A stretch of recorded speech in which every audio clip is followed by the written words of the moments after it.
Annyeonghaseyo mga bro, welcome back to my channel once again. So sa araw na ito sasamahan namin kayo sa children's playground na kung saan naglalaro si Jacob after school. So tara, let's go.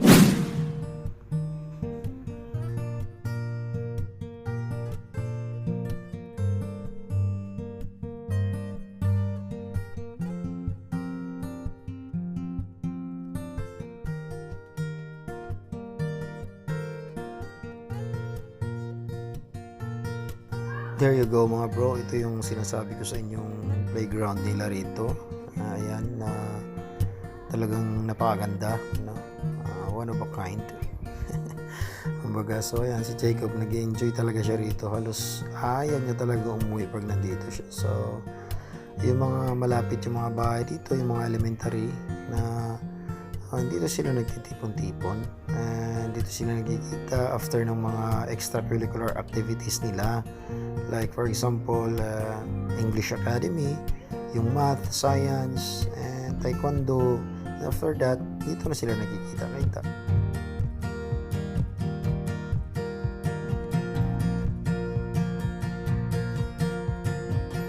Kay Jacob kasi, this is new.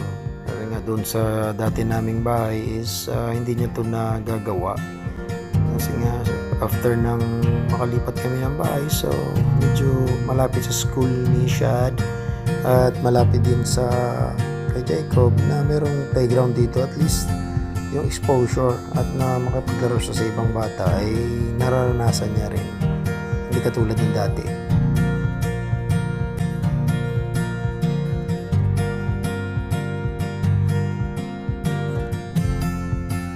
Let's go home na Jacob, let's go. Daddy's coming, no. Let's go home.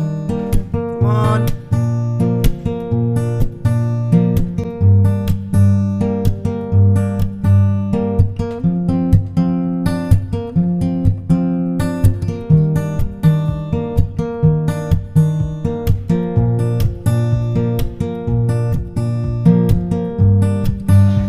So yeah mga bro, everyday namin na ginagawa ni Jacob yan. Every time na kusunduin ko siya galing sa school na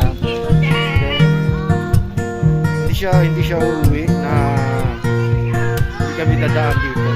Halimbawa, pagbaba niya ng bus, i-lead ko siya to other way na diretso na kami ng bahay. Alam niya, ano na yan, iiyak na. So thank you for watching mga bro. God bless.